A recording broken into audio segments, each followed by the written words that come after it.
Now, Fulham haven't got a particularly good record in this competition. In fact, they haven't been into the second round for 10 years, so they're anxious to try and put one over on Castleford today. But themselves are a very funny side, aren't they? One week they're brilliant, the next week they play rather ordinary. Well, with me is our summariser today, Ron Hill, the former Salford and Castleford player, now of course a Castleford director.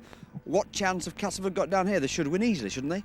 Well, everybody says that, Harry, but of course the reasons for that being they're a First Division side, they're playing First Division opposition week in, week out, but this could be Fulham's Cup final, of course, so they'll raise their game very much so, and they'll give Castleford a very good game for 20 minutes possibly, but really, if you look at the two sides, there shouldn't be a competition. And yet Castleford have got one or two injury problems and suspension problems as well.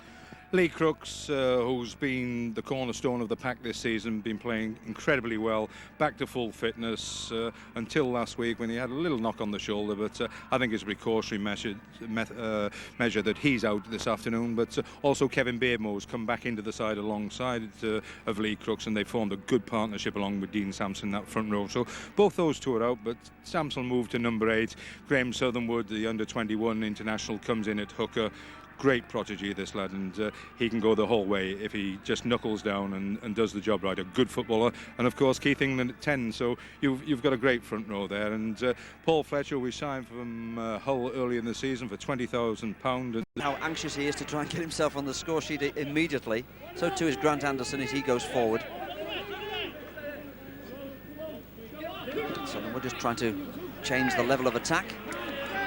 Tackling so far, I know this is something that Ross Studwick's been working hard on, has been good from Fulham's point of view, but French goes forward.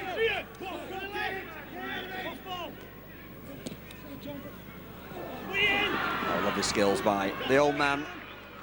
He's been around a long time, Ron, but he's still got it, hasn't he, John Joyner? Well, we were joking about running around the track, Harry. John Joyner, 36, of course, and marvellous skills, great credit to the game, and a true professional. Still got it there, and just the support was lacking, but John Joyner, a marvellous professional.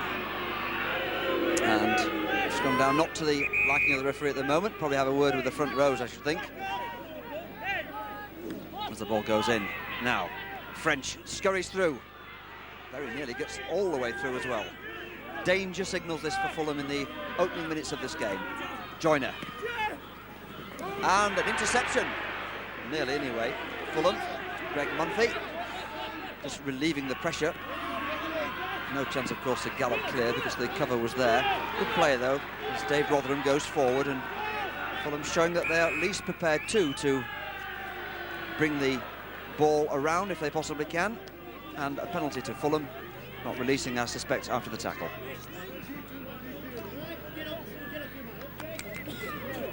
Russell Browning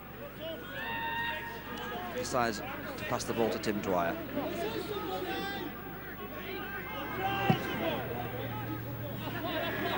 Good yardage there from Dwyer. So Fulham can test the mettle of Castleford now.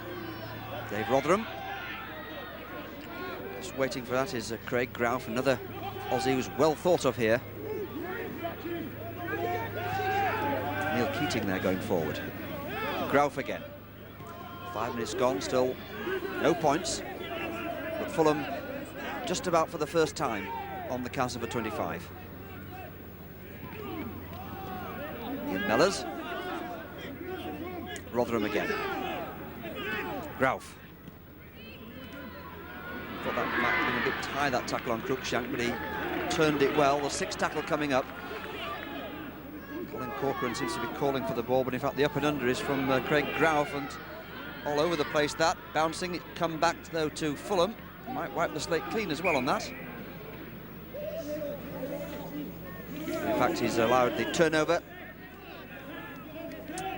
So Castleford can come away again.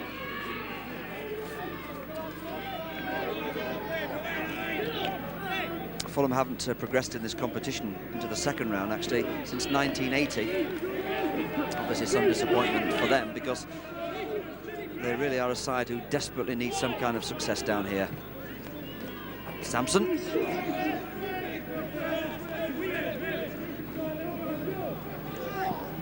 Something we're going nowhere there. Steadman. Now Roy Leslie gets his first touch of the ball. feels Castleford's first touch as well. My word, they really whacked him down there. I think he'll know he's in the game now. Taylor. Dave Rotherham. Corcoran trying to take everybody on. I think Ross Strudwick will be reasonably pleased with the way that Fulham have started in the early stages anyway. Tackling's been good. Keating.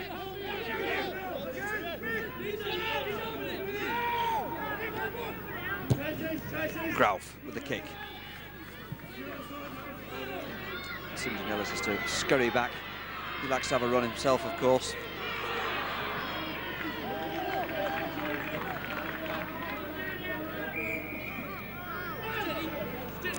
Once again, Fulham caught offside. I suppose, really, Ron, when you look at the start they've made, Ross would be reasonably pleased because the tackling's been good so far, and I think probably going according to plan, isn't it? I'm sure the tackling has been spot on as far as Ross Strudwick is concerned. They've moved up in a good line. They've gone at the ball handlers in the Castleford side, and Castleford just a little bit slow when they were up and around the 25 there. The support slow to come close to John Joyner and Gary French, and Ross Strudwick doing a lot of good work. And Mick Taylor playing in right centre for Fulham, of course, played a lot of football for Oldham and very experienced, and he's taking the line up from wide out. So it's driving the play back into the centre of the field, and they're tackling well there at the moment. Graham Stedman's huge kick there really just put the pressure back on Fulham now, inside their own 25. A chance for them. Sampson, French, good ball. Could have been taken this time by Keith England. Keith England, in fact, almost surprised by it, I think, in the end. And Fulham come away with the ball. Well, I don't know what you thought about that, Ron. Well, they're moving the ball wide. It was the first tackle, and I know what Daryl van der Velde will say about losing the ball on the first tackle. They really must tighten up. There's Jeff Hardy out there. Jeff has got the headgear on today. He had a cut on the head Tuesday evening, so obviously some protection there. But it was a little bit of a lethargic pass from Jeff Hardy on that last tackle. Lost passing situation there, and they've got to tighten it up. As I say, first tackle and something they just need to settle down a little. Fulham on the halfway line again.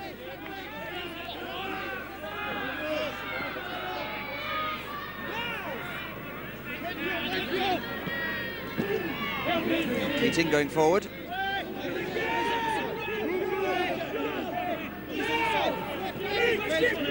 Notice that the person who hasn't had a touch of the ball yet is Hussein Mbaki, who's on the left wing. Perhaps he'll get a chance now because the ball, at least suggesting it's going that way. Brett Wilkins at the moment tackled and smothered.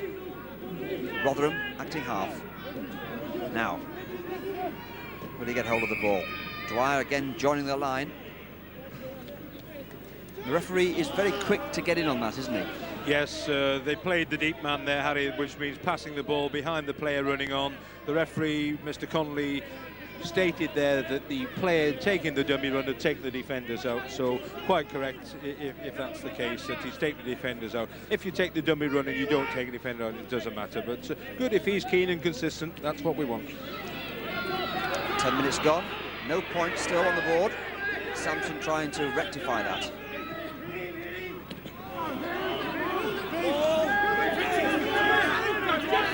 Keith England. Rare mistake there from Graham Stedman. Took his eyes completely off that. Absolutely.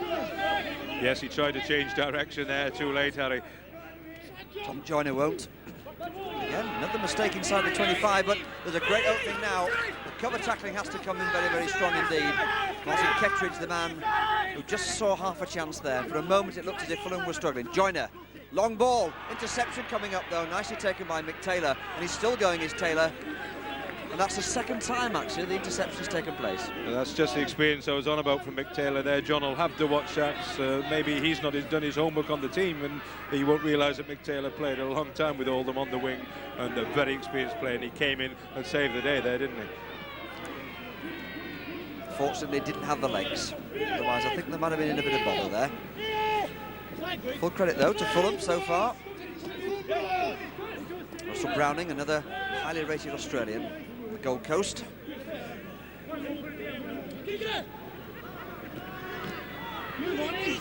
Cruikshank.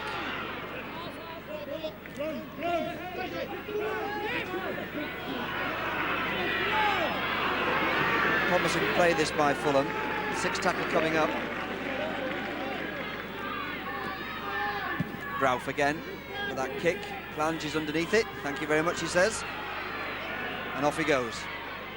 But not very far, which is an indication, I think, that Fulham so far have certainly marked him out as a danger man. Quite right too as well. One of the real men in the first division who can score tries against any opposition. You can't really say that about too many players, you know.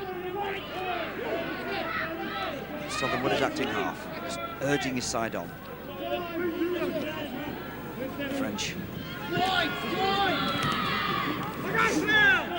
thing about the microphones here today, you can certainly hear the tackles. I can anyway, they're hurting me. It's French again, right-footed. Now the bounce could be awkward. Now then, Mr. Mbaki.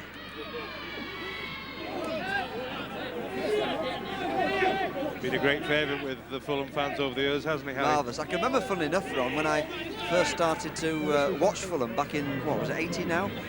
I used to go down and watch them a lot at Craven Cottage, and this guy was just sensational. Every time he got the ball, he would score a try. I think people have got a bit wiser to him, and he's got 10 years older as well, of course. As we all have, sadly. Talking about the running track again, Harry. Well, I've got 8 years older, actually, Ron. I don't know about you. Now, Fulham. Dwyer. This is dangerous. Nice skills. And the referee again. Very, very quick to spot the infringement. Yes, he's pulling Dean Sampson out there. Dean was a little bit late. There was nothing vicious, but referee Mr. Connolly making sure that there's going to be no late tackling, and Dean Sampson, and it's when you get a big forward, they go take themselves into a position and they like to make it count, and Dean Sampson was a little late there with the shoulder charge, but nothing vicious. But referee Mr. Connolly quite correct and good refereeing. And what we said before the game, Harry, Fulham, or I said that Fulham would give Castleford a game for 20 minutes. They're certainly doing that, and you look at it in this context and you couldn't tell the difference which was the first and second division side, and that's good play by Fulham, and Ross Frederick has obviously done a good job. Dwyer's kick suggests more pressure on Castleford. We shall see. Rotherham sets it off. That's Colin Corcoran. Nick Taylor now, former Oldham player, fancies his chances, and he's still going well inside the 25 now. Danger. Certainly make it interesting if they manage to break through at this point, wouldn't it?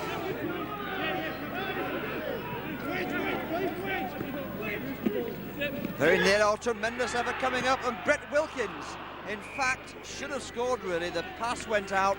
I think that was disappointing. Oh, that was beautiful play by Russell Browning there, and David Plange did ever so well. You say that Brett Wilkins should have scored. He would have done. Plange got the hand in, knocked the ball down. Watch this again.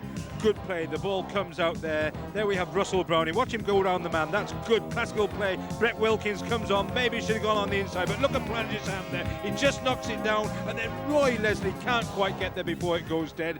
Really, Harry, that was the best move of the game so far, and Fulham can count themselves very unlucky because there was a supporting player, if you could just see him on the inside of Russell Browning. He did the right thing as we can see it now, but David Plange did ever so well there, and Castleford just the let off they wanted.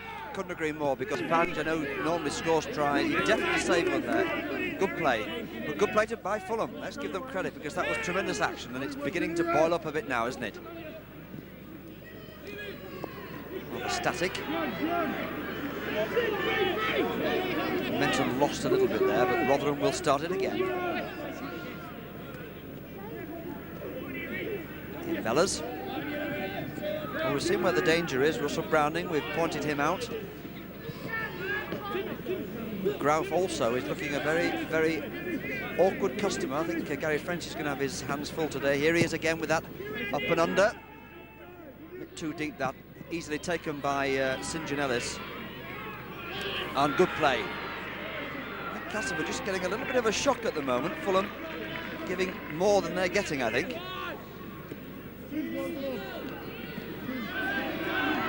Now, can Fulham keep them down here? This is the test of quality in a side. Southernwood, I know Ross Studwick, when I spoke to him before the game, thought that the pundits may well be in for a shock today.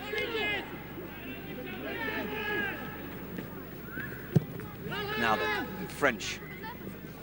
Oh, dreadful kick by French. Now, really complete loss of momentum there. Straight into touch, and Fulham have the chance to get back. That's the kind of thing that no coach likes to see happen. Well, very interesting as well, because they kicked early on the second tackle there, Harry. Obviously, Darryl van der Velde said, let's get the ball down into their half and tackle them there early on until there's some score. And obviously, with a quarter of an hour gone already and no score, that's exactly what Fulham want, and they're well in the game at the moment. Certainly are. Ball bouncing all over the place. Have Castleford got that? Yes, Castleford got the ball. Now, that is the kind of custom mistake they can't afford to make against Castleford. Funnily enough, whenever I watch Castleford, it's the kind of mistake they do as well against top quality sides at times.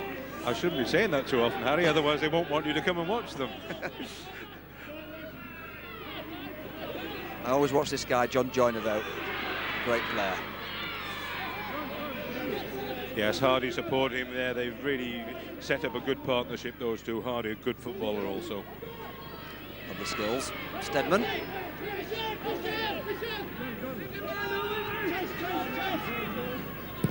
Now, is that a better kick from French? No, Ron's shaking his head, and Dwyer says, thank you, I'll have that one. Once again, offside. Well, the rules are straightforward, as Ron pointed out earlier. Grant Anderson obviously hasn't quite registered with him yet. And another penalty to Fulham. And I suppose it has to be said, Ron, in the last 10 minutes or so, Castleford haven't looked like scoring at all. No, they certainly haven't been down in that 25 and put the pressure on, and they've had pressure on them, and very lucky there's not points against them, Harry. So they've got to get their act together now and get the tackling done, because the longer it goes on, Fulham will come in like this, the big prop forward there, Corcoran driving forward, and that was a massive drive, and they just come all the time once they're still in the game. Acting half is Rotherham. And again, Castleford caught offside. Well, they're going to have to be careful with this one, because that's 2 or 3 times now that the referee has shown his intentions to really clamp down on them, and they haven't taken any notice. And therefore, Tim Dwyer, I presume, will have a fair old chance now. Well, if what we heard's true, Harry, they're going to go behind, aren't they? So, with less than 20 minutes on the board, this should be 2-0 to Fulham. Well within Tim Dwyer's range, I'm sure, because anybody, it's the first choice goal kicker, it's well within anybody's range. It's some 15 yards out and just 3 or 4 yards, 5 yards to the right of the post, and quite easy. That was Graham Southernwood caught offside there. Lack of discipline, and this is the sort of frame of mind you can get yourself into when you are playing lesser grade opposition, or supposed lesser grade opposition, but certainly the way the Fulham halfbacks, Grouf and Cruikshank, have been performing to get the boys running wider out, they've done a good job, and of course Cruikshank has had experience with Leeds. Well, Dwyer settles himself for this. Just some idea of the angle. It's not a difficult one, actually. If he misses this, there'll be trouble from the Fulham coach, that is, not from Castleford. As he settles himself now. Here he comes. And he's missed it. Well, I think you talked him out of that, Ron. I'm convinced you did. Well, I think the last time I've seen someone miss one that easy was most probably myself, Harry. So very disappointing for young Tim Dwyer, and he's got the chance to take the ball. Just managed to get the gum shield back in his mouth there. He's got to run it out and make things up, but maybe that's just the thing to wake Castleford up, because that really was a let-off. 20 minutes gone. It's Fulham 0, Castleford 0. And as far as Ron's pre-match prediction is concerned, it's going according to plan. From this point, of course, it's going to be Castleford. That's the Ron Hill interpretation of events. The replay, by the way, would you believe? The replay, what are we talking about? Is on Wednesday at Castleford. I'll be there. Knock-on given there, surely. Well, there were 2 knock-ons by the Fulham players. I have to say that. Well, the referee, Mr. Conley, said play on there, so if Mick Taylor could have taken that second one, Harry, there would have been a chance. And I must say, at this stage, we're joking about replays, but if there's no replay, there's only going to be one side in the second round, and that's Fulham at the moment. Come on, let's come on, let's.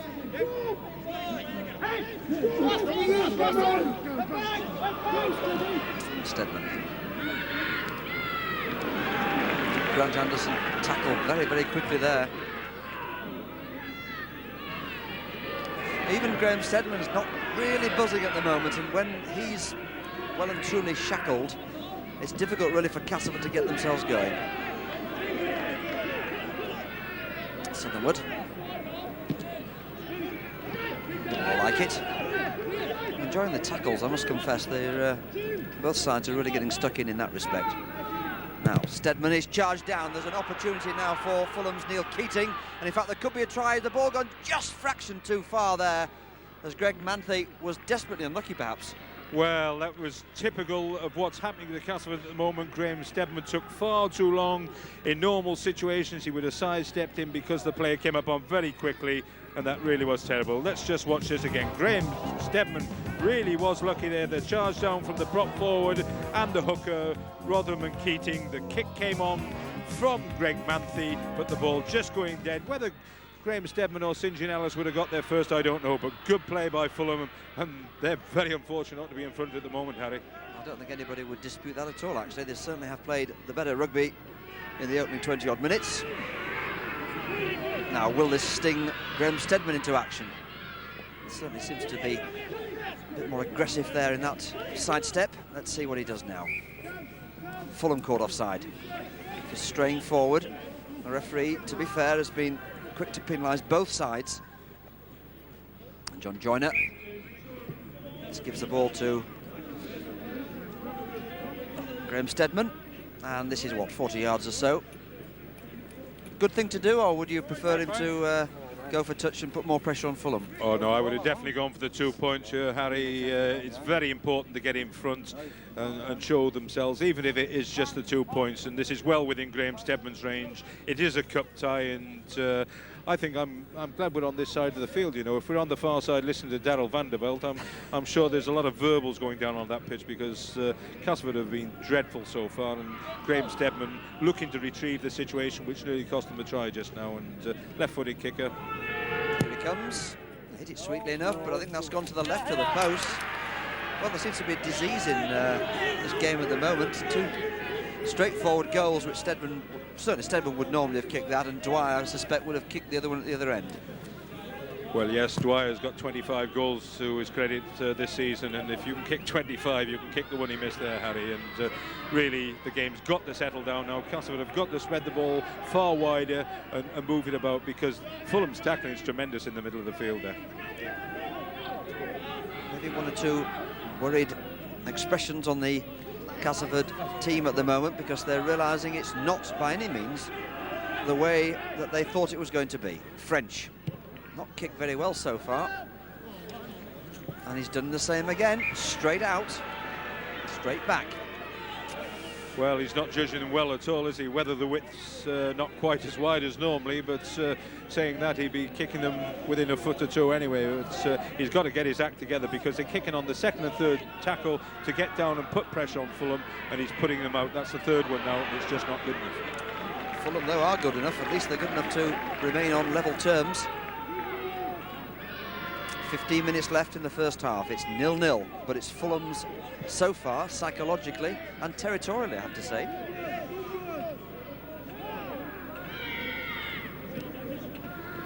Dangerous, don't they, at times? Ball coming across, closed down a little bit in the centre of the field there as Ian Mellors tried to do something. And it's Dwyer. I think it's Dwyer.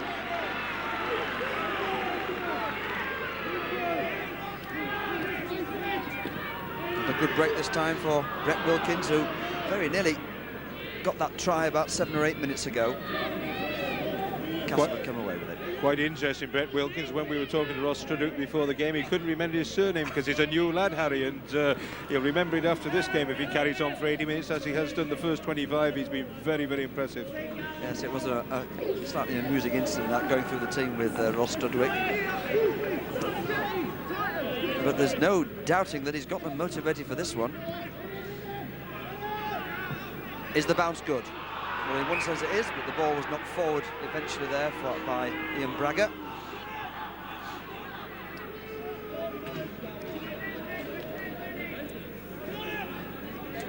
There's that incident again. Kick This is a very good decision by the referee here, because if you just notice, it comes off Grant Anderson onto Graham Steadman. It is accidental if you want to define it that way, but the referee said that it was an offside position, and certainly that's it. But down below, a substitution, Harry. Yeah, early on. Noble coming on for Keating, is it? Big lad is Mick Noble anyway. 6'4". And more pressure on Castleford now. Good kick inside their 25, where they've been really for the last 10-12 minutes. Fulham deserve a try. Oh, my word.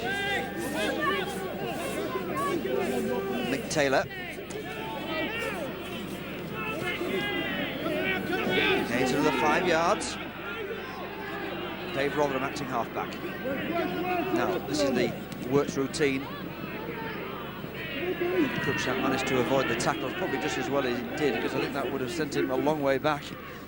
Now, chance on the far side perhaps for Russell Browning. And there's a chance for Dwyer. Has Dwyer scored? In fact, the ball was bounced down and it's playing on, and Castleford trying to do everything that they shouldn't be doing in their own try line, but my word, that was close, Ron. Oh, marvellous play on that far side by Fulham again there, and really to get that close and then bounce it.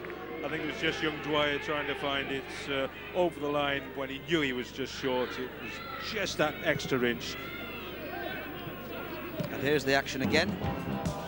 Good play there. Look at Dwyer just trying to reach, and well, Wow. I don't know.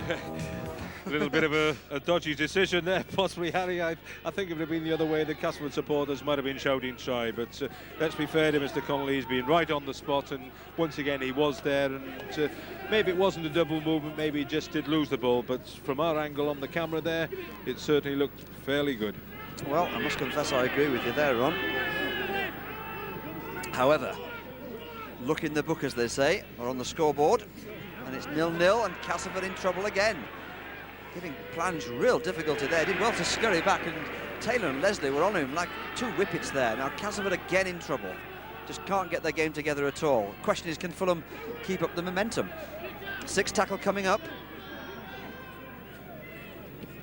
Steadman trying a bit of skill. Lovely skills as well. Left-footed. Dwyer leaves it, and Hussein Mbaki goes on a run, but not very far. Wilkins sends the ball out now. Certainly Tim Dwyer has been in the thick of the action. He's missed a goal, had a try disallowed. Certainly a very useful player. Nice skills by Fulham on the far side of the field now, just trying to manoeuvre some kind of space through this Castleford rear guard. Now, will this kick cause problems? Good one. Plange comes across. It's a lovely kick. It's 5 or 6 yards in from touch. The demoralising kick, that one, isn't it? That was a marvellous kick within 7 or 8 yards of that corner flag on this near side to us, Harry. Cruikshank bobbed the ball through there. He really did look up and put it over the top, and he thought, well, Gary French thinks there's something in his kick. Okay, he's not doing it well. I can do it well. Let's put some pressure on Castle. We'll go up and tackle them there now, and they're doing exactly that. And I think, Harry, if this carries on until half-time, we better get a warning on the screen. There'll be a danger zone near the Castleford dressing room, because I wouldn't want to be near there if it's still 0-0 at half-time. And this is going to be a penalty now to Fulham right in front of the post, and surely Tim Dwyer will kick this. Well, not quite certain why that was given. He was obviously showing the elbow, wasn't he, on top of him? I think it was just another silly penalty, Harry. You know, the player, Tim Dwyer, was tackled, and just the Castleford player, in frustration, rubbing his elbow onto his head, and just totally unnecessary. The tackle was made, and John Joyner just having a few words underneath the post there, and I think he'll take a few more words from John Joyner at half-time as well, along with Darryl van der Velde. Well, Dwyer can't afford to miss this. I don't think anybody really would have complained, in fairness, had Fulham possibly been about 10 points up now. They're not. It's 0-0 still, and Dwyer knows how important this could be, because their defence has been good so far, and they don't come any simpler.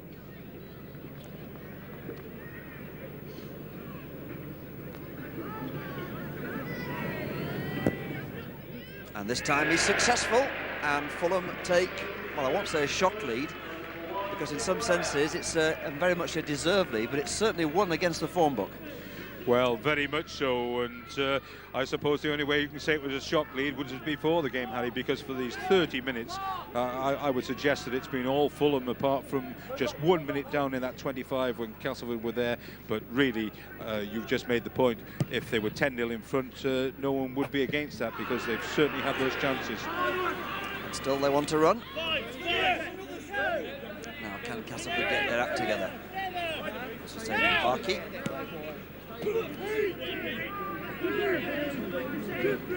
Rotherham again, waiting at number 9.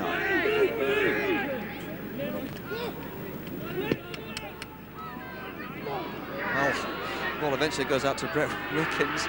You've got to admire the way that they're throwing the ball around. Castleford rattled at the moment. Better tackling there in the centre of the field. Fulham lead by 2 points to 0. Mick Taylor. I wonder what the pubs and clubs of Castleford are thinking at the moment. Probably not a lot, actually. Well, I would think the only noise you'll hear on the pubs and clubs in Castleford at the moment are the shuffling of the dominoes, Harry. I don't think there'll be much cheering.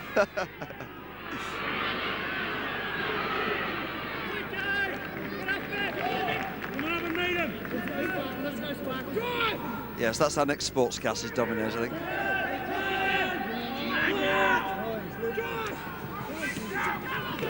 There'll be a few of this Castleford team getting in the dominoes team, not the rugby team as well, Harry. Well, Ron, a director of the Castleford club, pulling no punches now. Shall I say former director of the club. However, you can't hold it back from Fulham. They're playing really well. Interesting enough, I see John is just beginning to get himself a bit more involved, perhaps realising that he's the playmaker. Still got to try and do something. That's the first good kick Castleford have done this season. Graham Stephen's got it over the top. He's turned the Fulham team. They've had to go back for it. Castleford have got it there, make the tackle within 5 yards of the line. But this is where they've really got to tackle now and get themselves really into the game. Gary French taking a bit of a knock there. Keep them in their own 25. Good little kick, though. Ball bounces into touch, is it? No, Plange takes it. Plange against Barkey. Misses out St. Janelle's. Beautiful tackle there, though, by second row man Brett Wilkins. Beauty. And a good kick through by Barkey. Castleford rattled again. Grant Anderson has to cover. First division side, classic Cass. Nothing like that at the moment. Well, I don't know about you, Ron, but even that tackle seemed to be a little bit lacklustre. They get themselves back and allow Fulham to keep them well inside their own 25. There's no real passion seem to be shown at the moment.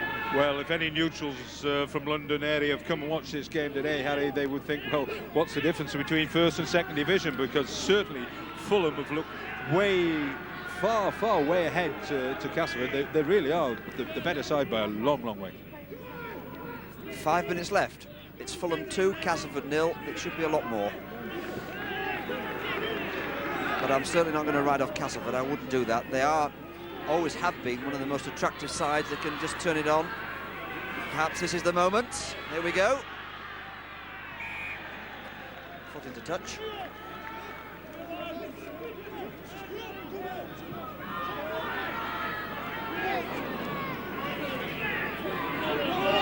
Cruikshank caught there. Rotherham just waiting to get the next action underway. Cruikshank winded.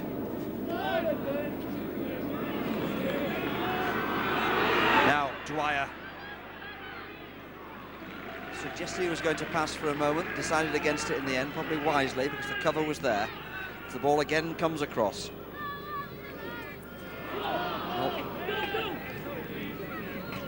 Stedman timely getting his hands on that. 4 minutes left to half-time.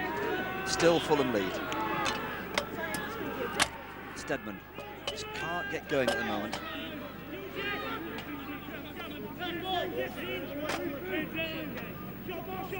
Joyner.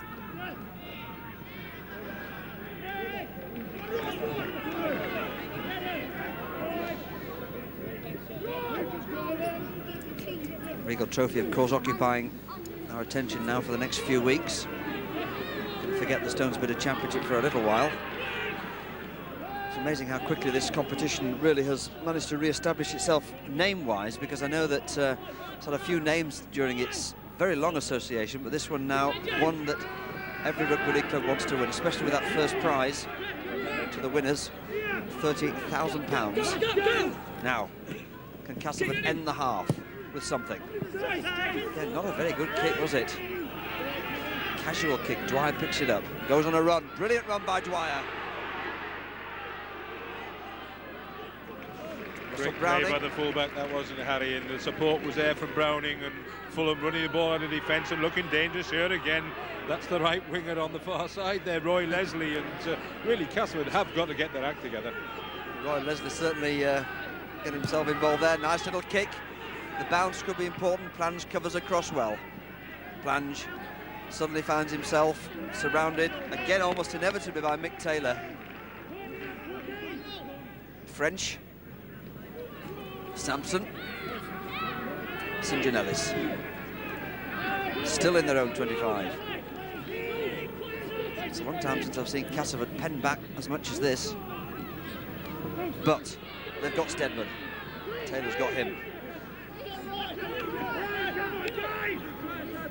A couple of minutes to go before half-time. Joyner. Sampson. Southernwood.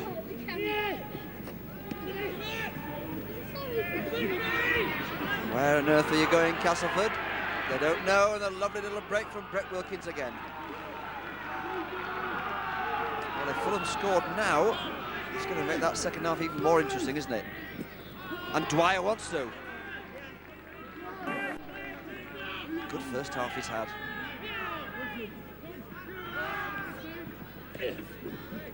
Heard the grunt there myself. Greg Grouf.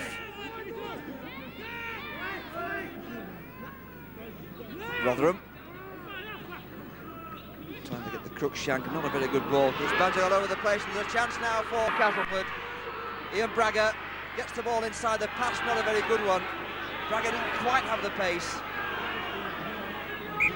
In the last minute of the first half, well, I think probably it would have been a fortunate one for Castleford in one sense, but do you think Bragger should have scored then? Well, it's Bragger's first game back in the first team. He's been out a long time with injury, and he really should have got there. Bragger changed by Mbarki there, looking for the support on the inside, but should have held on to the ball there. Went into Larder. Larder was well covered by Greg Manthe, and the knock-on came, but I think that just about sums the first half up.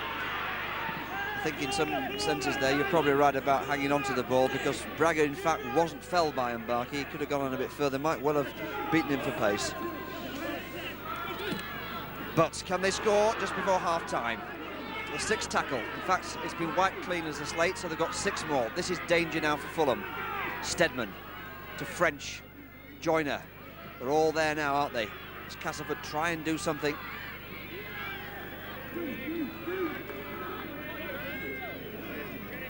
Waiting for the hooter.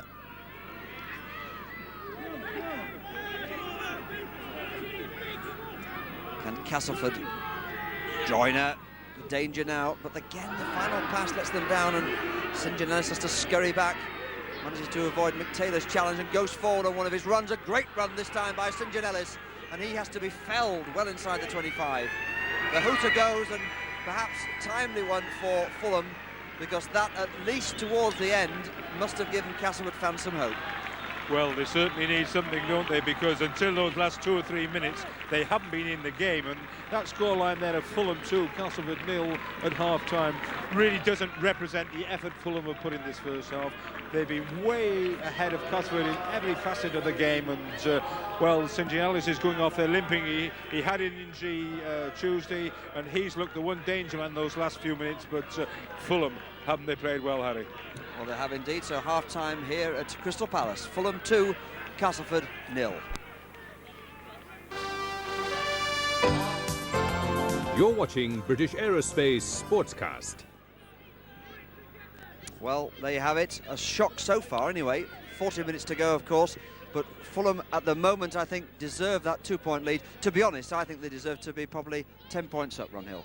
Well, the one try on the far side, which was disallowed when Tim Dwyer was just short, possibly Harry. It looked a good try to us on camera. We're right at the far side of the ground, of course, but I don't think there'd have been any objections from you and I, certainly from where we were. A camera angle on the far side from behind it might have shown it differently, but I've been very impressed with the referee so far, first half as well, but that's about the only thing I can say in terms of Castleford, because their defensive line's been terrible, their kicking in field has been absolutely atrocious, and when they've got anywhere near the Fulham 25, which hasn't been very often, they've certainly not put their game together. The support hasn't been there. They've been throwing ragged passes everywhere, and Fulham have been doing everything right. The two halfbacks, Grove and Cruikshank, have got more and more into the game. They got the runners coming in of Browning and that second row lad, what's his name? Rhett Wilkins. Rhett Wilkins. I knew. I think that's what Rostonic said to us. I certainly know he'll remember at the end of this game. I'll certainly remember it, Harry. A very good player we've seen come from rugby union,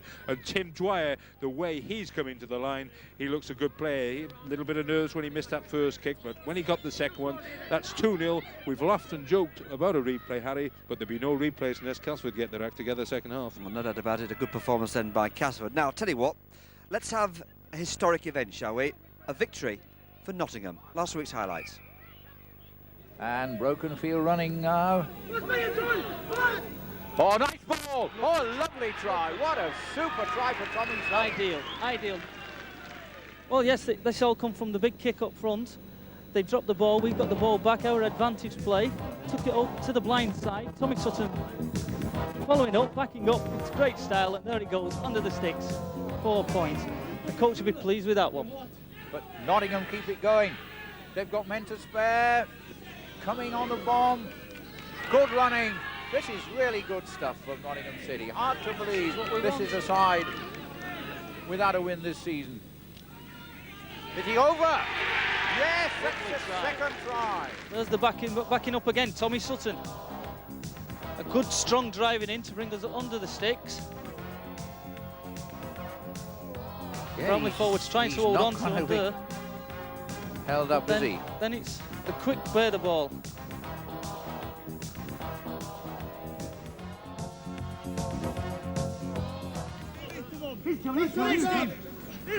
One or two options on. There's one, and that's a try. Hey, leave the post alone. Knocking down the post, so it's a try. Oh, this all stemmed from a Nottingham mistake, giving Bramley the ball back in our 25. And like I said, they've got the big, strong forwards, and that's what they've used. They've used their strength. They've gone to their strengths. They used their strength in our 25 and scored the try. There's the high kick by Busby. Anybody's ball. Good running, but nobody there. He's giving 6 more tackles, the referee. A wonderful chance this. Busby, the winger. No, yes, out of the tackle and over. Yes. But yeah, this all comes from that up and under. The ball's been regained possession. A long ball out from Dave Busby, who seems to be involved in all the attacking moves at the moment. He breaks through the tackle, and there he is over the try line, and it's 4 points. Even Gary Hall's driven back. Now that's a significant pointer. Well, that's it. If we keep doing this, the game, Bramley forwards are not going to want to run. And what a good shot down, surely. Oh yes, what a break. Well, yes, this has all stemmed from some good tackling, forcing Bramley back. They've had to put the kick in, and our covers up on them quick. Chris Coop up there very quickly. The ball's come off his chest, and Neumachi's quick to back up and pick up, and he's under this post. 4 points. Terrific fight back by Bramley. They trail 24-15, but they've not given up by any means. Hall getting it back quickly out. Good dummy. And a good ball. That's a good try for Carroll. What a lovely move, and what a good pass by Wallace. Yeah, something had to tell there in the end. They had the ball there for 2 lots of 6 tackles. Nottingham looked a bit of disarray in the end, and there they go under the sticks, 4 points. It's good to see Nottingham getting themselves on the winning trail at long last. Now, what about last week? Well, we had a marvellous game at Post Office Road between Featherstone Rovers and Hull. Now, Hull, of course, are going very well. They're top of the league. But last week, well, Featherstone outplayed them. Here's some of the action from that game. Ball and a forward pass by Mackie on the last tackle. So Featherstone swinging it wide on their own line, and here's Smales. Oh, yes. Still going. And now here's a real chance for Pearson, the substitute. It's a dash to the line. And Pearson makes it to level the scores. Well, it's been coming for some time. And what an excellent try for Pearson. Clearly delighted. Well, that's a great try by Featherstone. They certainly took the chance of running the ball from deep inside their own 22. The ball came to Smales. He made a great break. He got the ball just before halfway line. He went round his man. He picked up Ikram Butt. Ikram Butt took the ball on again another 20, 30 yards. He once again took his man, popped the ball out round his man to Martin Pearson, the substitute, who took the ball, went straight down the touchline side and outpaced the cover, which was coming across very quickly from Hull, and he managed to... That was action, of course, from the Stonesbitter Championship. We can concentrate now on having a look forward to the rest of the games in this afternoon's Regal Trophy first round. I don't know about you, but I think that Leeds Hull KR game looks a very good one, Ron. Do you think Hull Kingston Rovers can beat Leeds? Because Leeds, of course, walloped Castleford last week.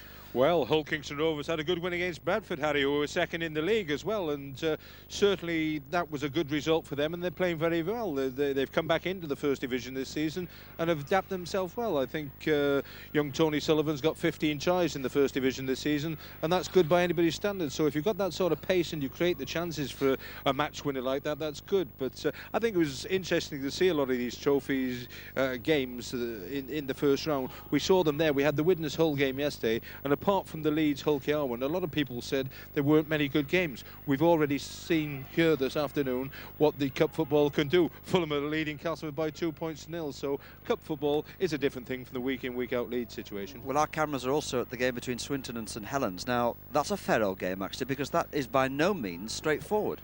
Well, St Helens aren't doing too well at the moment. They've got a few internal problems, it seems, and Swinton are going very, very well. Second in the second division, and it's all about winning. The conference comes in, players will try things, and it doesn't matter that you're playing a first division side. If you're at home, Swinton, a big ground there, a lot of tradition to it. Through the 60s, it was a semi-final ground in Lancashire. We had Fartown in Yorkshire, and once they get a bit of the cup fever into that ground, Harry, it does all sorts of things to the players. It lifts them, and such as this game here. If they get a good start and get in front, they might take a lot of passing. I know that the game Leeds-Chorley doesn't stand out in one sense, but I was talking to Alex Murphy at the game yesterday, the Widnes Hull game. There's a fair old story going on at Lee at the moment, isn't there? Aren't they falling out in lumps and fighting lumps amongst themselves? Well, verbally anyway. I understand that Alex has got to meet Chairman Keith Bell and the directors on Tuesday evening, so we'll wait and see. Keith Bell, a Castleford man, so he won't get much change from Alex there, but he's a character, Alex, isn't he? And if he's in charge of any game,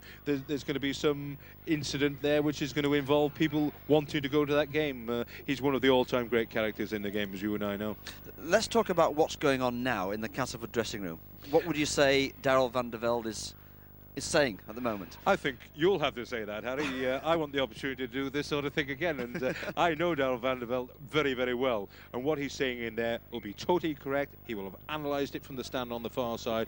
He'll put it over very hard and very firm and in a very gentlemanly way, and inverted commas with the gentlemanly, but he's a great analyst of the game. He spends a lot of hours. I'm a great admirer of the man in terms of what he does for rugby league and Castleford in particular, and certainly, if the lads will listen to him, all he'll be doing is repeating what he told them before the game. They just haven't listened for 40 minutes, and they've got to go out there and start off as he will have told them before the game. I'm absolutely certain what he'll have told them, and they just haven't done it as you and I have seen, and they've got a big uphill battle now, especially if Fulham go and get an early score in the second half. You'd still fancy Castleford to win this game, because at least they ended the half as if they were going to sort themselves out at long last. Well, the one big thing, you see, with the difference between first and second division football is pace. Now, if Fulham make one mistake, Castleford have got the pace wide out, your Stedmans and people and Plange who can go 80, 90 yards, and there's no one, and Barkey would have caught them a few years ago, and Mike Taylor would have caught them a few years ago,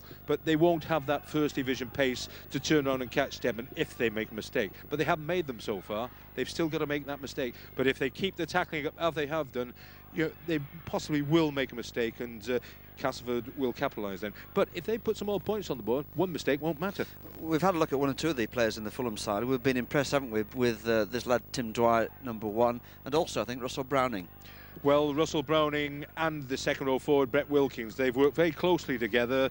Tim Dwyer's linked up very well from the back. But the two half-backs, you see, they're making sure the forwards are coming from deep, because the two half-backs are getting deep and they're putting the ball up nicely for them to run onto. It's not a hard pass, which they've got to check back and take it into the ribs. It's just in there. You watch it put it in the gap, and they're really running onto it. If they keep this up, a very hard game. But I still fancy us because of that pace, Harry, but we've got to get out there and do it. There's no presents out there. It's not quite Christmas yet. OK, well, it certainly isn't. Well, half-time score then. Second half about to start. Fulham 2, Castleford 0.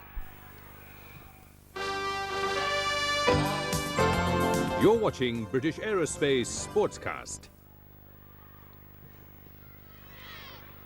And Fulham, obviously, buoyed up by their first half performance, but perhaps knowing that the next 10 minutes, I think, are going to be absolutely crucial to their Regal Trophy hopes, because Castleford undoubtedly are going to be wound up themselves now to try and put on a better performance than they have done in the first 40 minutes.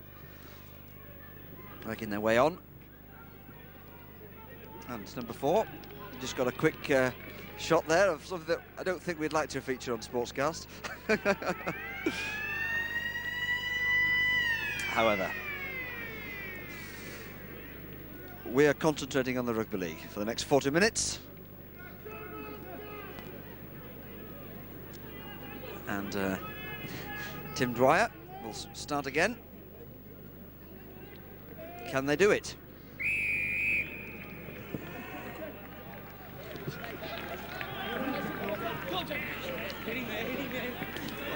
A chance for Jeff Hardy to get himself in the action. Now, will we see a different Castleford?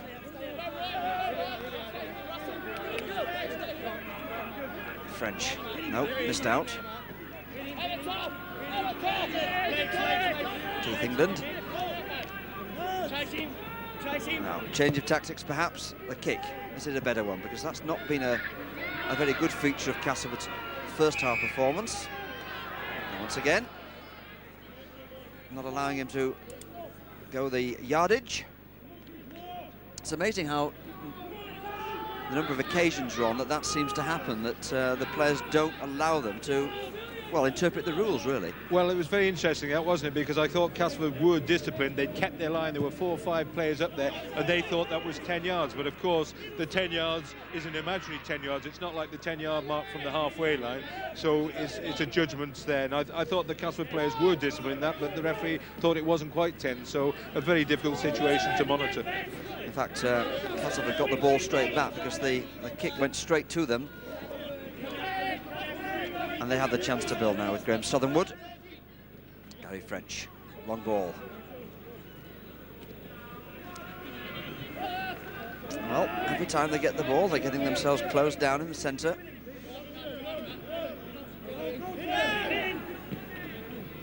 They seem to be, at the moment, a little bit static to Castleford, almost taking the pass, not really moving. Is this a better kick? We shall see. Steadman. Beauty.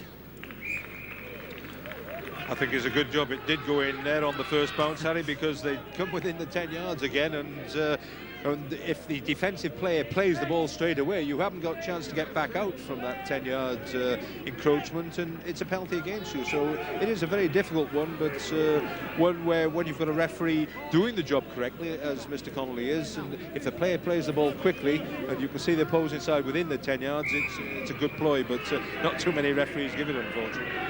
Well, if you have just joined us, where have you been? Because here at Crystal Palace, Fulham lead Castleford in the first round of the Regal Trophy by 2 points to 0. Have we here at Sportscast a major shock on the way? It would be as well, wouldn't it, if Castleford were knocked out in the first round. Long way to go. Leslie, acting half. There's certainly an enthusiasm about the way Fulham are playing, though.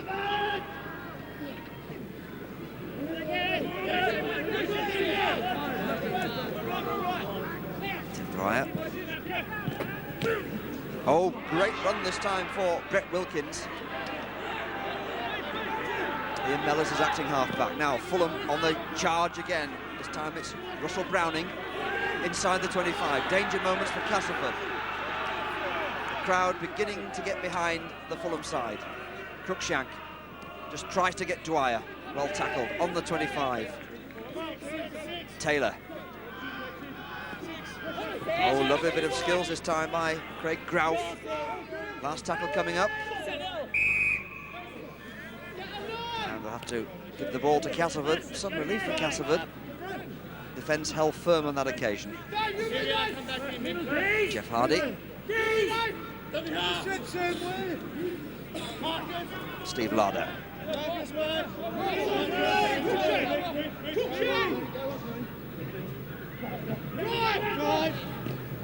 Now can Sampson do anything? Good run.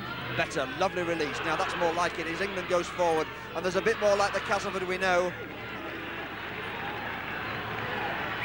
Much more enterprising. And I think Castleford will probably get themselves a penalty as well. Holding him down after the tackle. And this time Stedman, surely, famous last words, will make amends. Straightforward kick. Well, you say straightforward, Harry, but there's 45 minutes of the game gone. They're losing 2 points to 0. This is more or less an identical position to the one he missed in the first half, but they must go for goal. Greg Manthe, I should say, knew exactly what he was doing holding down there because Castleford had broken, and he's relying on seeing Stedman miss the one in the first half from the similar position. Well, that tells you the story, and so does that. 2 points. They're back on terms. Fulham 2. Castleford 2, and Graham Stedman, I'm sure, will be relieved at that. I should think all the dominoes went quiet in Castleford for that one. There'll be a big sigh of relief in and around the clubs now, Harry. Now, is this the start of something for them?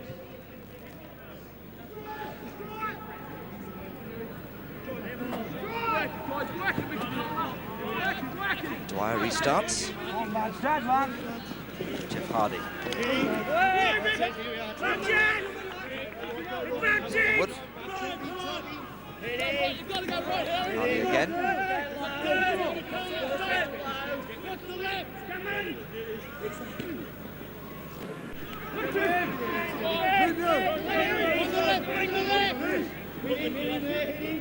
They seem to have responded a lot more positively to Castleford at the start of the second half. French's kick. Well, that's the third time that Gary French has hit the ball straight into touch. Now, I can't remember him doing that in one match for a long time. Well, I can't remember anybody doing it that many times. That's the fourth time, Harry. And fourth, is it? I thought it was a third. Daryl van der Veld certainly finds them for all sorts of things. But one thing, if his fines for kicking the ball out on the full today, I think young Gary French is going to be bankrupt.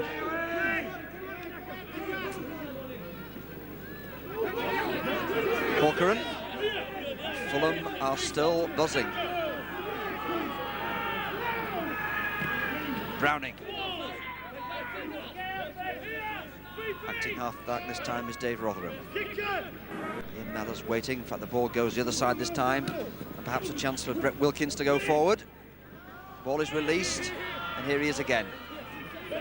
Still going is Wilkins. Well, he went nowhere in the end, but Fulham keep the ball as the ball comes across now to Grouf.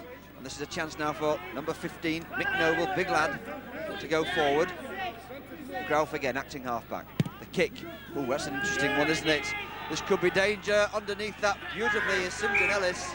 There's a bit of a melee, but I thought that was good full-back play because that was a superb kick, actually, Ron, wasn't it? Oh, that was a marvellous take by St John Ellis there as well, because Tim Dwyer was up with him, and a very interesting decision there the referee's given, because you just see the high up and under. It was a left-footed cross kick, if you like. St John Ellis keeps his eye on it well. Look at Dwyer going up with him. He takes the ball in field and then is taken over the line. Very interesting. Ended up as a 25 tap there, because if you held on your back over the line, Harry, as you know, it's a 25 tap if you take it on the full over your line. Now, he took it 2 or 3 yards infield and then was held on his back over the line, which should be a scrum flag, I feel. But just something we can talk about afterwards if Castleford lose.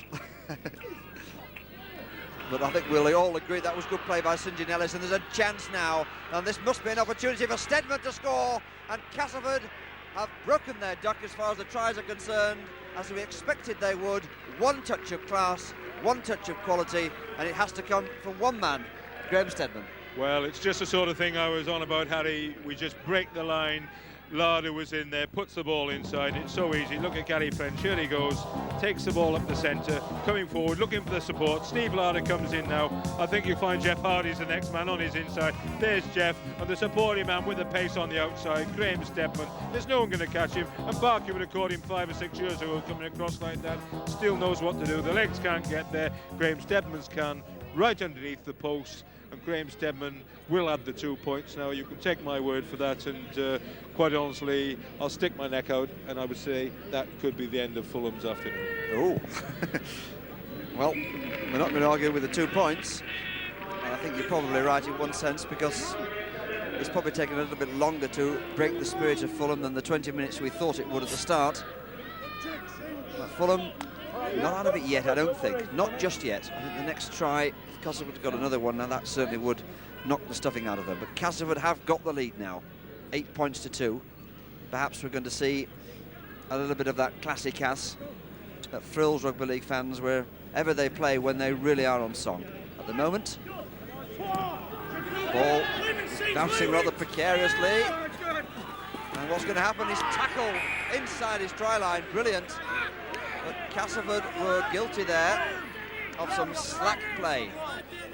Yes, very slack there. Jeff Hardy picked the ball up eventually, but big Mick Noble, the substitute, came in and made a super tackle over the try line, so the drop out from under the sticks, and Dwyer takes it, and Fulham, they're going to come forward for a little while again. 10 minutes gone in the second half. Fulham lead, beg your pardon, Castleford lead. Castleford lead, let's get it right. Fulham led at half-time, they don't now. Castleford lead 8 points to 2. McNoble. Have Fulham got anything left in their tanks? Certainly plenty of spirit, no doubt about that. So Browning dives on it, the ball knocked forward, and the scrum takes place. The referee certainly kept a very strong hold on this game.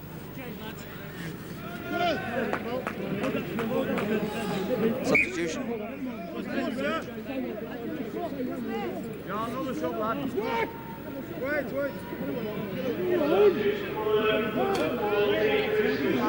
Looks as if St. John Ellis is coming off. Number 1, it says. Yes, St. John Ellis limping off, actually. And Neil Batty coming on.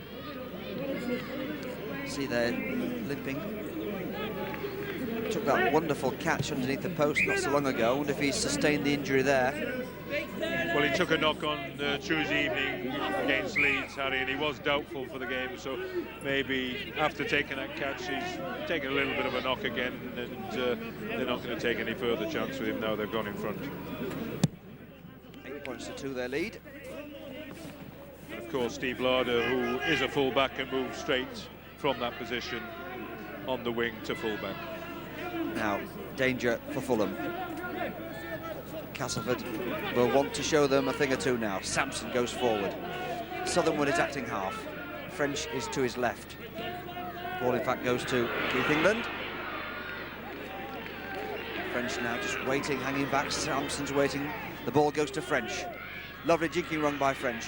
And he gets the ball released as well. There could be danger here again. Cover tackling is a little bit desperate from Fulham's point of view now. Batty getting an early chance to score. Only been on a few seconds. Oh, it's a long ball. It's beautifully taken. And the tackling is strong now. And there's a bit of urgency about the way that Castleford are playing, because they're obviously disturbed by that first half performance. The ball will switch right now. John Joyner releases the ball inevitably. Jeff Hardy gets the ball to Steve Larder. And Stevie Larder scores. But John Joyner made that. An absolute beautiful ball by Joyner. And I think you're proving to be correct, Ron.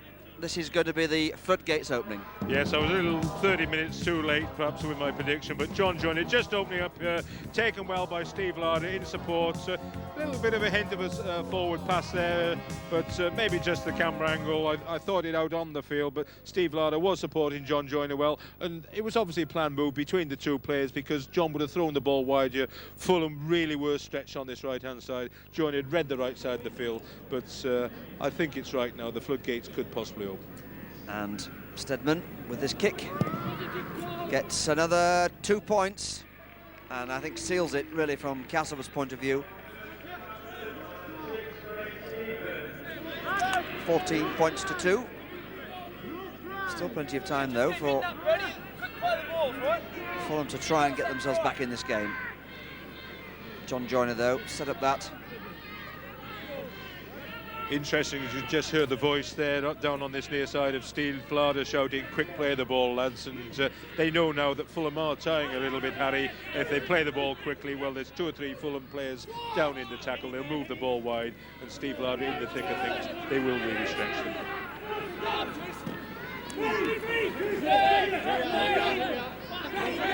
Yes, Castleford, I'm sure, will give a much relief to their fans. Quite a few fans came down and coaches today, having a long chat with them before the game. And they were confident they'd win this fairly convincingly. Must have been a little bit worried at half-time when they were trailing. Penalty to Fulham.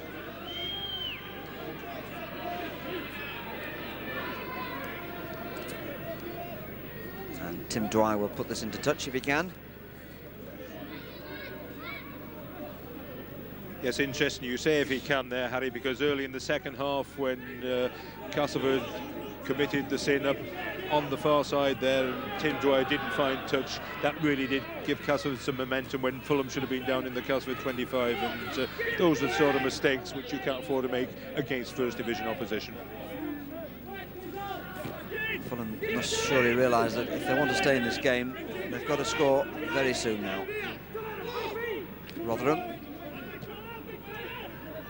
Oh, nice little skills there by Cruikshank, but he won't go anywhere because he's well and truly closed down. Still Fulham.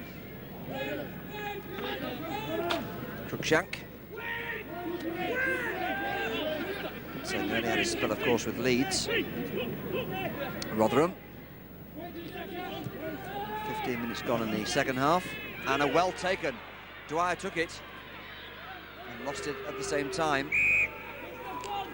Got a bit of a bump there. I think it was a difficult ball to take, but having done the difficult bit, he should have hung on to it. Well, he comes up for the ball here and takes it high, Harry. I think he passes the ball. Yes, he does. I thought when I just saw the arm actions when he went down, I think he realised it was on the last tackle and tried to throw the ball out wide on the far side. But he did very, very well and takes the high ball superbly, doesn't he? He's had a good game, the lad. I've been impressed with him. I know that he feels that he scored a try in the first half, which was disallowed, of course, which was lucky for Castleford it was. But this is a different Castleford now, although they are under pressure again.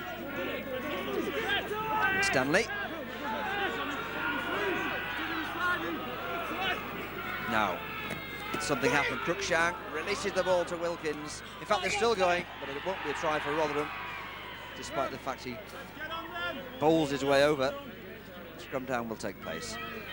Yes, he would have liked that one with a name like that. At least, I suppose, with the game in the south, with a name like Rotherham, they are trying to keep it as a northern game, Harry. How about French?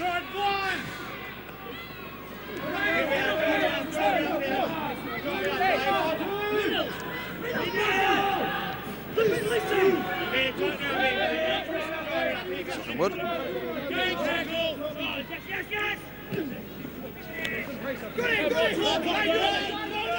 You certainly hear the involvement of the players anyway in this one. Oh, good play by Sampson. Tremendous break. Oh, what a lovely, lovely run. Stedman will go. He's well tackled. Tremendous break that by Dean Sampson. A lot quicker than people make out, isn't he? Yes, good covering by Noble and Leslie there. The substitute and the winger came across and took Stedman well. He would have scored in a lot of less covering than that. Sampson's break here, look. Bowls his way through a couple of challenges and he's off now, isn't he? Comes off his feet well for a big fellow with pace as well. Comes inside there, still going. Stedman will be in support surely. Here he comes, there we go. But look at the cover, look at Mick Noble there. Nick Noble did well there along with Roy Leslie, and the touch judge on the far side, Mr. Stanton, on the field and not happy with the late tackle. Yes, Sampson was the person who was adjudged to have been offended there, because in fact he had that tremendous run and you just saw it on the edge of the replay, didn't you? The tackle come in late and Castleford get themselves another penalty. Great run though by Sampson, and Stedman is going to have a kick at goal. 14 points to 2 Castleford lead. Remember, at half-time they trailed by 2 points to 0. First division class beginning to show. Well, this is interesting, Harry. If you'd asked me the same questions you asked me earlier in the first half, I'd have said put the ball into touch this time, but obviously they've decided what the game plan is, and this is part of it. 2 more points will be useful. He's hit it well enough. Is it straight? Nope. 14-2 it remains. Of course, they should still receive possession because Fulham have to drop out from their 25 into the Castleford half of the field. So Ian Braga with the opportunity to take it here. Braga goes on a run. Southern Wood acting half, although Steve Larder fancied a taste of the action there for a moment. Neil Batty, and then he scored actually with his first touch of the ball.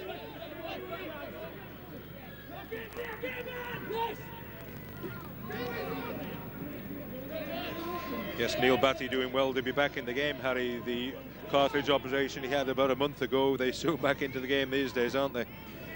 Used to be out for half a season a few years ago. Surgery being what it is, he's back into it, and good to see him back. Yes, it's amazing that, isn't it, these days? It used to almost certainly mean the end of a career as well. Joyner. Oh, lovely skills again. Batty. And then we're talking about 6 tackle on the turnover.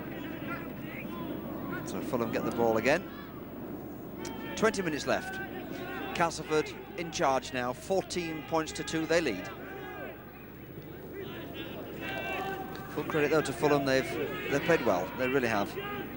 They show this kind of spirit in all their matches. I'm sure they'd soon find themselves in the first division again.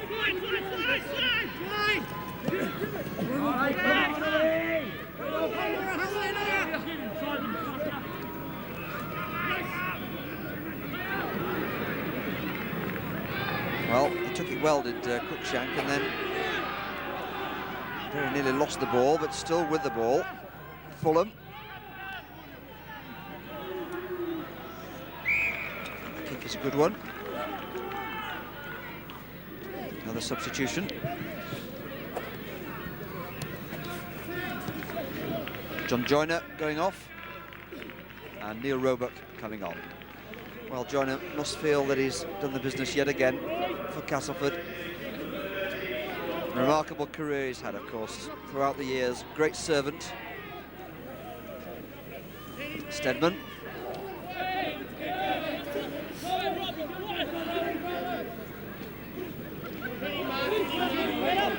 England.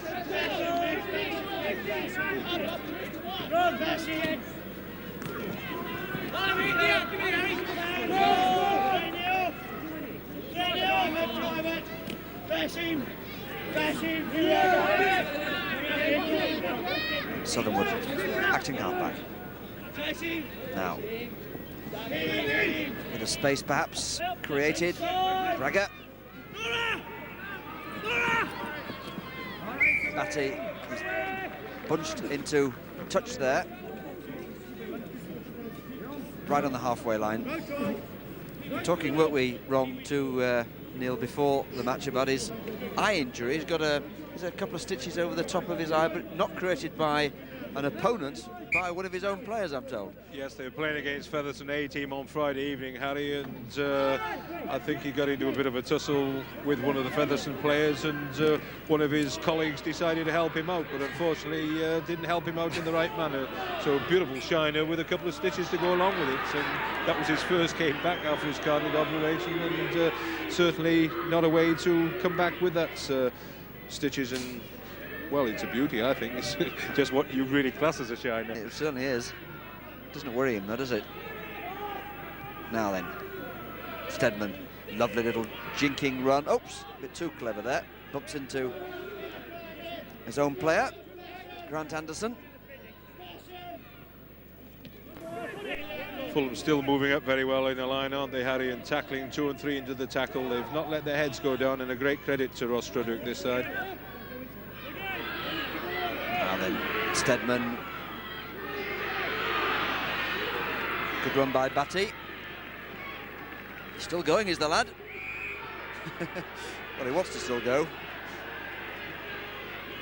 Yes, referee Mr. Connolly saying that he should have played the ball there and was held in the tackle. So, well, it's one of those situations, if you think you're half held, you need a bit of assistance from someone. But we saw a try in the test match, I think, didn't we, like that, when Great Britain scored one, Harry? A lot of debate about it. Yeah. Paul Dixon's try at Old Trafford.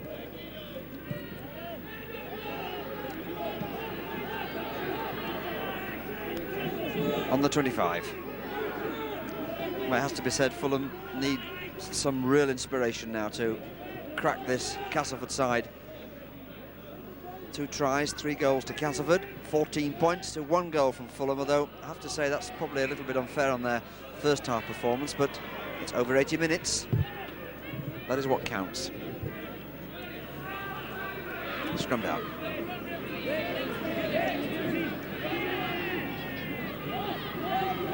Castleford got the ball again. Roebuck. French.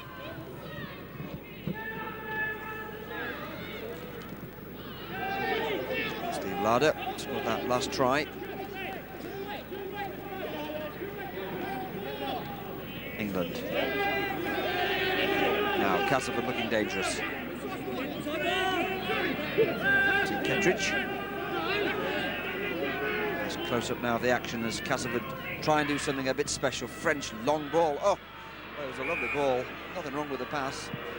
Yes, it was a super pass that. Neil Batty wide out, just where he should be. On his outside were Anderson and Plange. If he'd taken that, I'm sure that ball of French's would have created another try for them. But that's all ifs, and he put it down and lets Fulham off once again. It was good. I always enjoy, Ron, seeing the scrum half spray the ball around that. You know, when you look at someone like Gary French and Andy Gregory at his best, when I mean, they're like missiles, aren't they? They can go 30, 40 yards. Tremendous stuff. Yes, I don't think some people realise the skill in doing something like that, and I think this is where Ricky Stewart for Australia was brilliant in the test matches. Southernwood very nearly gets another one for Castleford. Fulham, I think, are being stretched to the limit now. Oops. Gary French, having raved about his passing, got a bit of butterflies there. The ball went straight through his hands.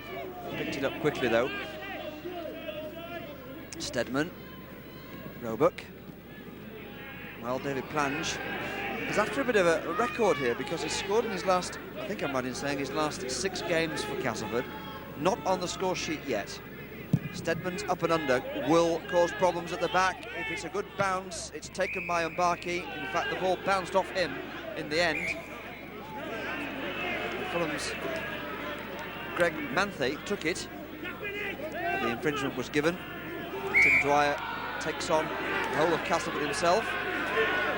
Well, Neil Batty knocked back the 10 yards there. First of all, Neil Batty gave the 10 yards away for talking, and then for not being back the 10 yards, and that's taken Fulham from inside their own 25 up to the halfway line without this penalty, and that'll cost Castleford some 50 yards. And Daryl van der Veld, one thing he won't stand is a lack of discipline. When they go through this video, that'll be one of the main highlights. Do they do that still, or fairly religiously then, after a match, whatever the result, whether you've won convincingly or whatever? Do they still look at the video and analyse mistakes? Oh yes, Monday evening they'll be going through that. It's well, it's not a ritual, it's one of Daryl's duties to himself. He analyses and picks all those faults out, and then they're down to training and go through them. And yes, very constructive, but something you've got to eliminate. You must not give penalties away, Harry. So if a player, penalties are yardage. If a player thinks he's got away with it without the telling off on Sunday, he won't get away with it on the following Monday then. Those days are gone, Harry. There's too many people like us about looking for the slip-ups and the camera work. But Fulham still playing good football, aren't they? They are. Credit to them. Let's see if they can score now. Best moment they've had for a while, this. Ball going beautifully down the line. Dwyer takes that beautifully. Will he get the chance? Well, Taylor is running all over the place, and Taylor, in fact... That'll be very interesting, that, because for my money the ball came off Taylor's leg. There was no knock on, so it is the long ball. Dwyer with it there, throwing the ball there, hit Taylor's leg, and if that had gone past Graham Stedman he could have got there. Well, Taylor had gone by Stedman. Not a long in goal area, Harry, but for me that would have been a try. 14-2, Castleford still lead. Very raw afternoon here at Crystal Palace. It's deciding to get through the old coat now, I think, Ron. I don't know about you. I'm okay, Harry. I put a thick one on. Yeah, so I'm standing here in my vest. It doesn't really help, really. There was that Australian, wasn't there, in the test matches? I kept seeing him all the matches. All he wore was a vest. Crackpot. It's probably related to Bobby Fulton, actually, I think, but still. It's funny. However, here we go. It's funny, actually, the same fellow came up to Lee Crooks and sought Lee Crooks out at Castleford. He obviously knew him from when Lee played in Australia, and he was some character. And yes, I think he was one of those that never feel the ball, had he choose where he was. Actually, he did add a great dimension there to the game, because he was tremendous support of the Aussies. He really was. However, it would have been cold for him here, I can tell you.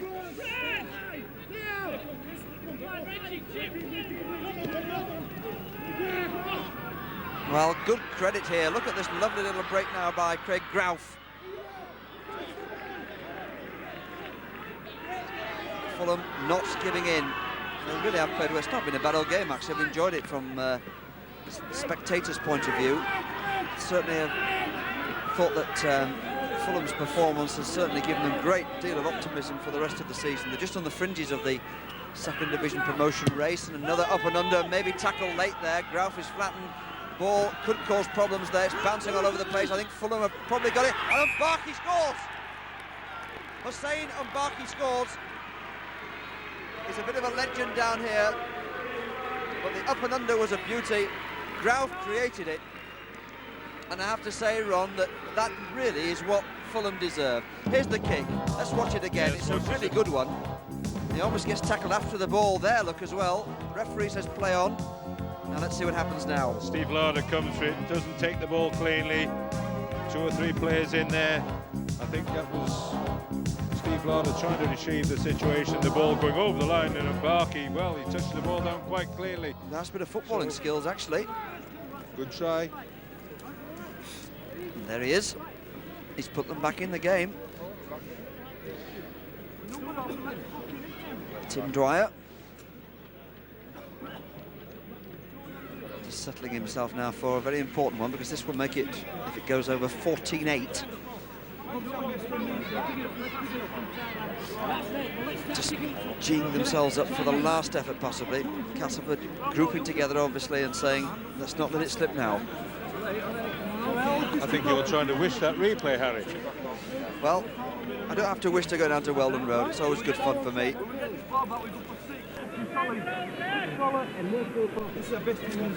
As long as I won't say that, I better not commit myself any further. Here's Dwyer, and he kicks it. Well, game is opened up. 14 points to 8. Castleford lead. 8 minutes remaining. And here's the try again. The kick is a good one. Larder right underneath it, Harry, but he doesn't take it cleanly. Was there a question of Mbarki being offside? Someone said that roundabout. But it was played on by Cass, wasn't it, really? Yeah, certainly Graham Stedman was the player who knocked the ball back over the line as he tried to drop on the loose ball. Didn't kill it cleanly, and Mbarki, quite clearly in my mind, scored a good try for Fulham. Now, Fulham are still in with this game, still in with the chance. They'll probably be ruining those chances that slipped by in the first half, but they're throwing the ball around with Taylor. Good run by Taylor. Got to rise to this team, admire it. Dwyer. Long ball now. This is Fulham buzzing at the moment. Leslie was well tackled there. I think is it Grant Anderson on the far side? It was David Plange that came in and made the tackle. Grant Anderson dropped on the loose ball, and Plange having his first run really of the game, Harry. Strange that, Ron, because he normally gets himself involved in the action. The ball, strange enough, just hasn't been passed out to his wing. It's been on the other side. Castleford could do with the score now, just to sort things out from their point of view. Sampson wasn't ready for that, dropped it. The referee very wisely saying play on because Fulham got advantage. Rotherham.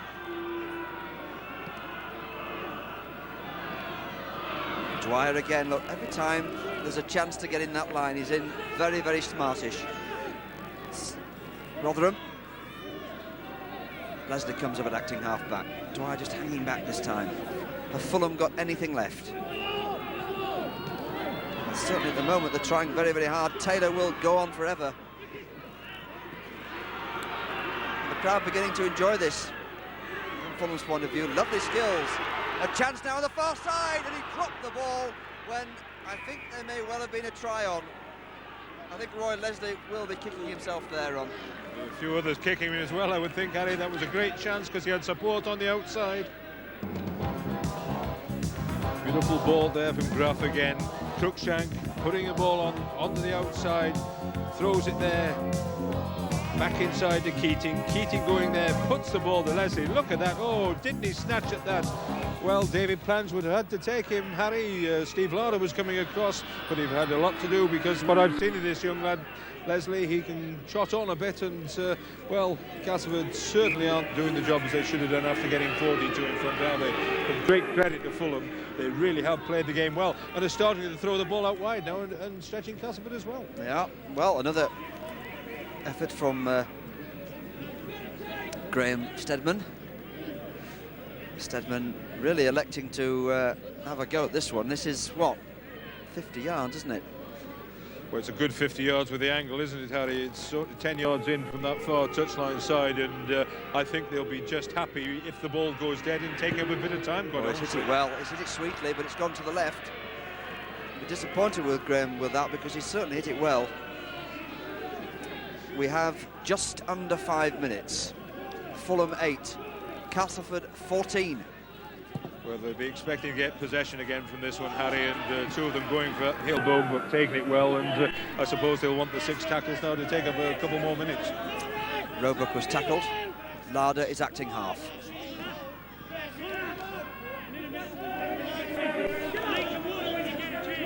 I think the experience of Castleford might just come in now. Just hang on to the ball. Do nothing stupid. It's in Kettridge. 4 minutes left. Oh, nice skills. Sampson, good run. Ah, this is a lovely moment for Ian Bragg. If he scores in the corner, in fact, he was tackled right on the flag. Good play, good cover play. Great cover tackle there by Tim Dwyer, that was. Sampson in the thick of things again here. Turns the second row forward. Brett Wilkins inside out, keeps going, knocks Mbarki off, then gets the ball out. Little bit of luck here, came off the Fulham player. Ian Bragger took it on well, but look at Dwyer come across and take him into the corner flag. Great tackle that there. Certainly it was no try. We could see it a little bit clearer from the stand here, Harry, and that was a marvellous try by try-saving tackle by Tim Dwyer right at the corner, and he can be pleased with his game today, can't he? Well, we pointed him out as perhaps the 1 star, and he's the man of the match, I'm told. We pointed him out as being the person everyone's talking about down here at Fulham, and I'm not surprised. He's a good lad, and I bet there's 1 or 2 First Division clubs who'd like to get their hands on him. Well, he's just got the Regal Trophy, man of the match, and against First Division opposition. That's a great credit to him, isn't it? Now, Fulham have got nothing else to lose, have they? They might as well throw it about with gay abandon now. Let's see if they can get through. I wonder what old Leslie's thinking, because he's got the ball now. He had that chance just a few minutes ago to score. Cruikshank. Castleford's experience now beginning to show, because what they're doing is just keeping them down there. Little jinking run. There's a chance now, though, if the bounce is good. It wasn't. Well, it's a good job it wasn't, Harry, because there were 4 Fulham players there and Castleford hadn't covered it at all. It really was poor defensive cover play, and great credit to Fulham. Look at that pass there from Graham Southernwood, and Castleford aren't coming for it, but they're a tremendous credit to Ross Strunt this afternoon. I've been very, very impressed. Couple of minutes run. Anxious moments for Castleford. Ball not forward. In fact, the referee says play on because Fulham have got the ball. And there's a bit of an incident. Yep. Here we go. Keith England just exchanging greetings there. Well, it's interesting that since Ian Mellors came back on the field, I've noticed once or twice that Mellors and England have been eyeballing each other, and a little bit of frustration there from Keith England, who knocked the ball on when Martin Kedge passed it to him. But once again, something that won't go down very well with Daryl Vandervelde, I can assure you, because that's just lack of discipline. The penalty's found touch on the far side, and Fulham can score the try, kick the goal, and we've got a replay, Harry. Not yet, we haven't. 1 minute left. Who's running the replay now? I don't know. Accusing me, Ron, at 1 minute, and there you are saying a replay's on the cards. But I have to say that Fulham probably deserve it, actually. I don't think anybody would begrudge that, really. I think they possibly more than deserve a draw, even, Harry, the way they've played. Last minute. Oh, somebody's flattened there. Well and truly flattened. Well, the man down is Mellors, and certainly a Castleford player will be pulled out there. I think you might find it's number 15. Well, or maybe Dean Sampson, number 8. Right, let's have a look at this. We'll have a look at this incident. And in fact, it's Sampson who goes. Sampson is sent off. And let's have a look at it. Well, this is stupid play, isn't it? It's Dean Sampson being held there by Mellors. We're waiting to see. Oh, whack. I think they call that a right hook, don't they? And Dean Sampson, right in the last minute, is sent from the field of play, and rather stupid. And he hasn't even laid the player out for good, has he? And well, Fulham, can they get this equalising try and goal, Harry? Well, they're certainly trying. It's a desperate moment, these for Castleford now, aren't they? 14-8, they're down to 12 men. Sampson sent off for that terrific right hook. Rotherham is close. Can they do something? Can Fulham do something now? It's the routine, there's a chance to score, and there's a try. Cruikshank is stopped right on the line. Well, he's given double movement there, Harry. He's really given double movement. We're going to see it spot on here. He comes onto it superbly. And watch this, we'll soon see now. Yes, the referee quite correct with his decision. His positioning was absolutely perfect. I know I'm most probably the only person in this commentary team which wishing for that, Harry, but the referee quite correct there, wasn't he? You could see that just grounded inches short.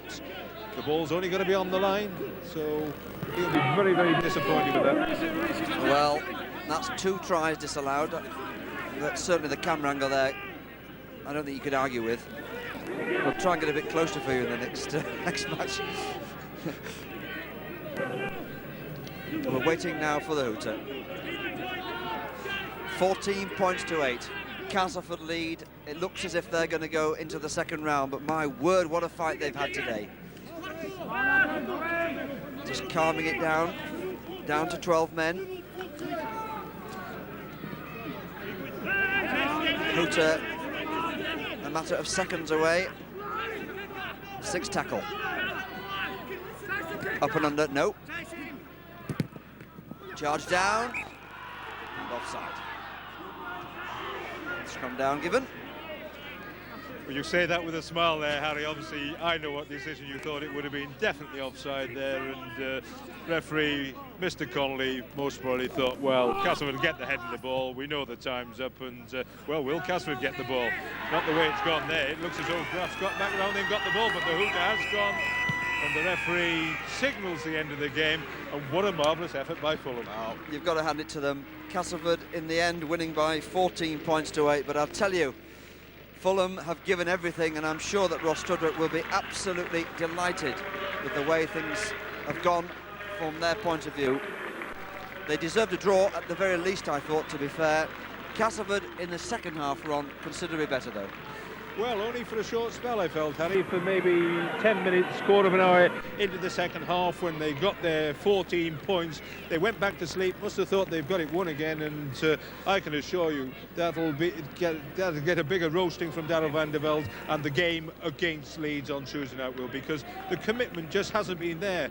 But I don't want to take anything away from Fulham when I say that, because Fulham have been absolutely 100% totally committed, and I think they've been a great credit to the second division and to Ross Studwick. And I think if you pick people like Brett Wilkins out and Russell Browning, the two halfbacks, Grove and Cruikshank, we know Cruikshank's a good player from when he played with Leeds, and Tim Dwyer, who got the man of the match. What can we say about that lad?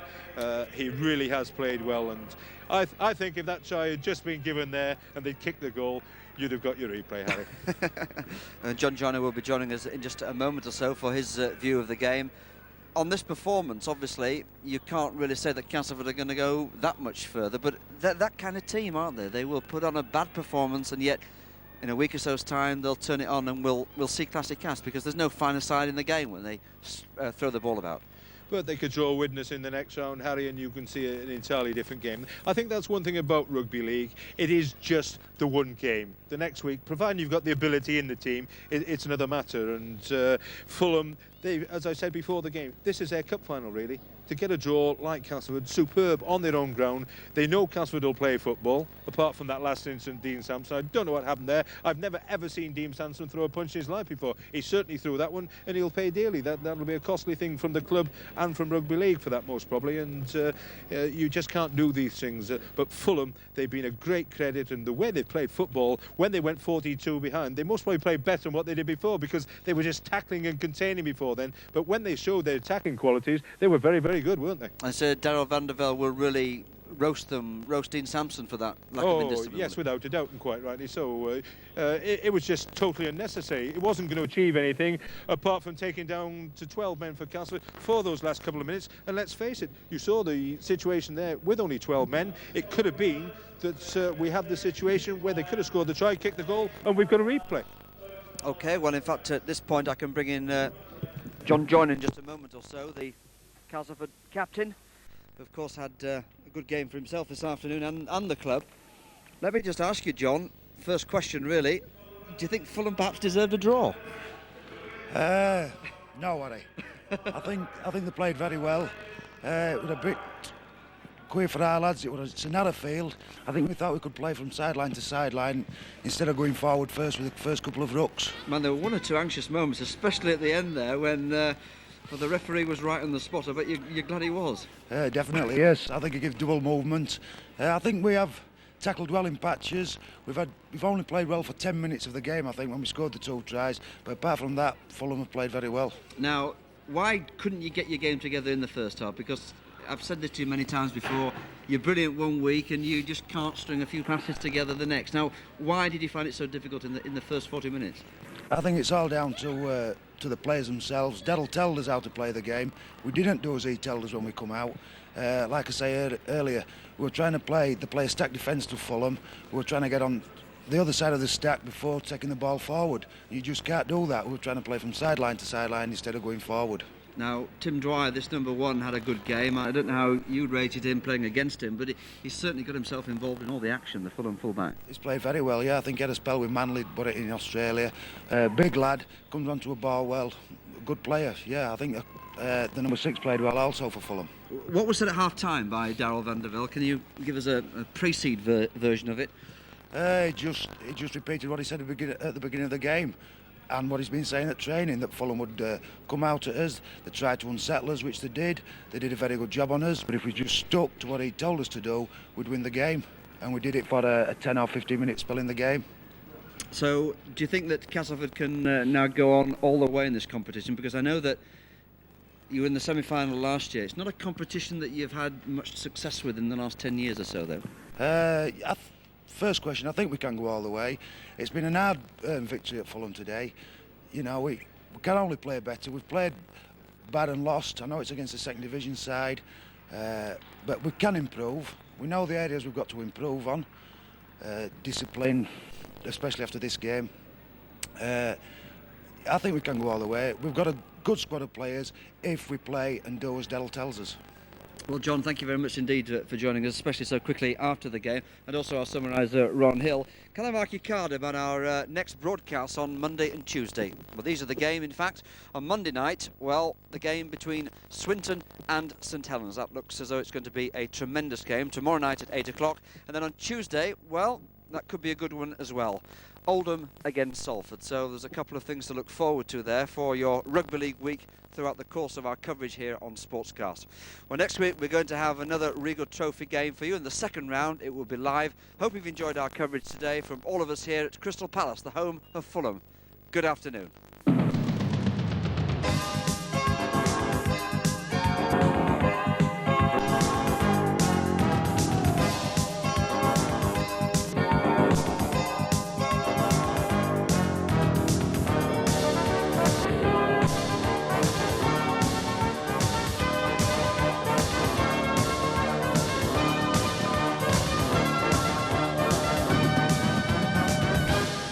Thank you for watching British Aerospace Sportscast.